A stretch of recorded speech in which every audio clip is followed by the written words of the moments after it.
cette personne, vous êtes en bonne santé, vous avez entre 18 et 70 ans révolus, vous pesez au moins 50 kg, vous n'êtes pas à jeun et vous disposez d'environ 1 heure de temps, l'équipe mobile de l'EFS, Établissement français du sang, et l'équipe des ADSB, Association pour le don de sang bénévole, vous accueilleront avec respect et convivialité pour votre don. À votre arrivée, un membre de l'association vous orientera vers la secrétaire de l'EFS.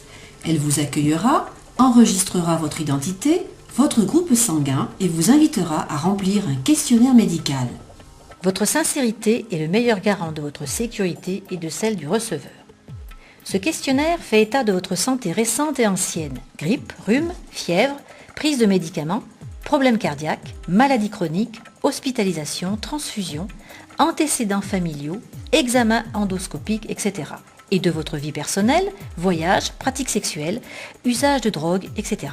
C'est au cours de cet entretien qu'il vous indiquera si vous avez besoin du test d'hémoglobine. En effet, si vous êtes donneur pour la première fois, ou si vous n'avez pas donné depuis plus de 2 ans, ou si vous avez eu des antécédents récents d'anémie, une mesure sur une goutte de sang permettra de savoir si vous avez un taux d'hémoglobine suffisant pour être prélevé. Cet entretien ressenti parfois difficilement est dans votre intérêt, tout autant que dans celui du receveur. Ensuite, il vous faudra peut-être attendre un moment. Les membres de l'association essaieront de rendre ce moment le plus agréable possible en vous proposant des boissons, de la lecture, un échange de paroles et surtout une écoute. Voilà, vous êtes maintenant allongé pour le prélèvement. Une charmante infirmière, après avoir vérifié votre identité, va mettre en place, en général au pli de votre coude, l'aiguille stérile et à usage unique. Les premiers centimètres cubes de sang seront analysés, toujours pour votre protection comme celle du receveur. Ce sont des contrôles biologiques, dosage hémoglobine, détermination du groupe sanguin, recherche d'anticorps irréguliers, dépistage des virus de l'hépatite B, de l'hépatite C, du VIH et de la syphilis, des anticorps antipaludéens si vous avez séjourné dans des zones à risque. Alors pourquoi toutes ces questions avec le médecin? À cause de la fenêtre sérologique dite muette. Cette fenêtre correspond au délai entre le moment où une personne est infectée et le moment où la maladie est décelable par les tests. Cette durée est différente selon les virus. Maintenant, votre sang va directement dans une poche de 450 ml qui, grâce à l'appareillage, va être fractionné. La ponction dure environ 8 à 10 minutes. À ce moment, vous serez non seulement surveillé par l'infirmière, mais des membres de l'association se préoccuperont de votre confort.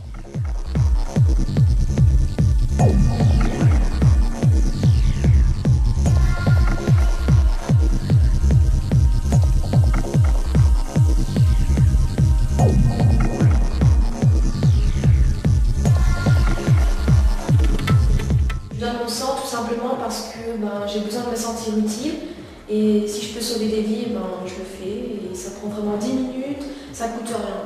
Donc je le conseille à tout le monde en fait.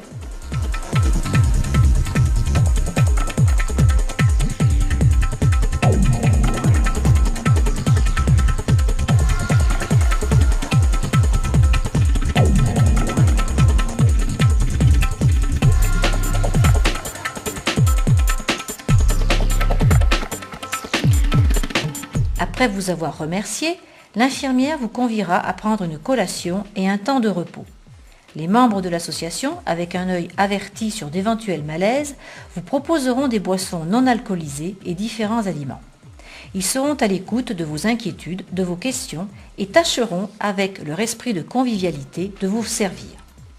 Merci pour votre geste de générosité. Votre don de sang va servir, grâce à ses plaquettes, à ses globules rouges, à son plasma, à ses anticorps, à ses facteurs de coagulation, à traiter des leucémies lorsque la chimiothérapie a détruit les cellules de la moelle osseuse, à traiter les hémophiles en manque de facteurs de coagulation, les grands brûlés manquant de plasma, les hémorragies importantes lors d'un accident ou d'une opération.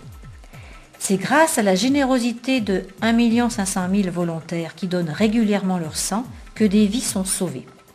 Une information sur les autres dons, plasmaphérèse, cytaphérèse, don de moelle, vous sera donnée par l'équipe de l'EFS ou celle de l'ADSB.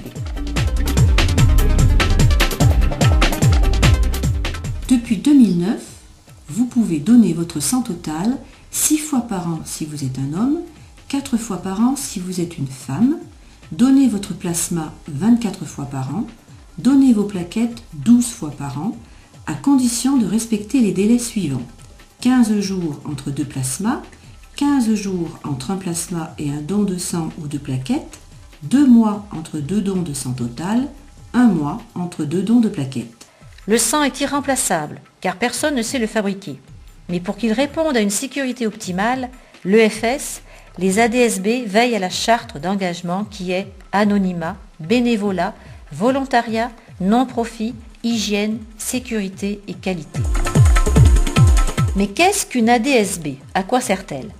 C'est une association de bénévoles, donneurs de sang ou anciens donneurs ou adhérents à cette cause. Ces bénévoles sont le lien entre les donneurs et l'EFS. Ils défendent le droit du donneur à l'information, au respect de l'éthique au niveau départemental, régional, national, européen et mondial. Ils participent à la promotion du don du sang en partenariat avec l'EFS. Ils accueillent, informent les donneurs lors des collations et les sensibilisent pour les fidéliser.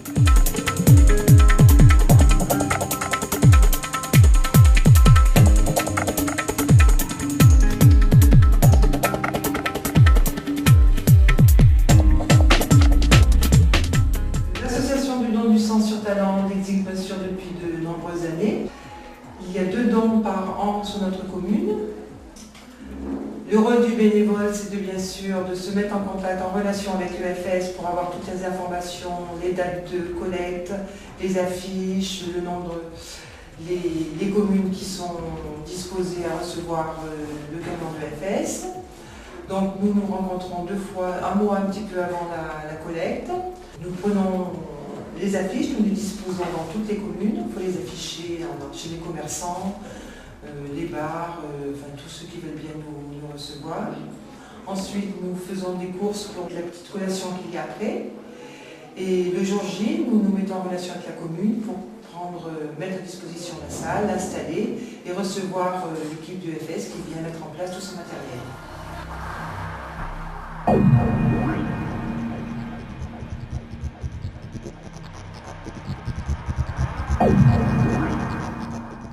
Il existe 2500 associations, 98 unions départementales, 22 comités régionaux, 2 groupements nationaux.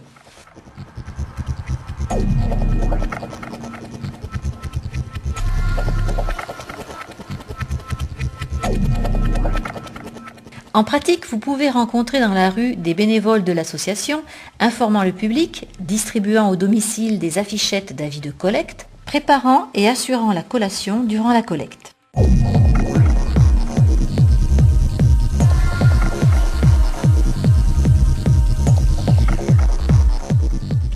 Ils se réunissent entre équipes, participent à des forums en partenariat avec d'autres professionnels comme les pompiers pour sensibiliser le public sur le don de sang. C'est un travail de longue haleine à mener chaque jour.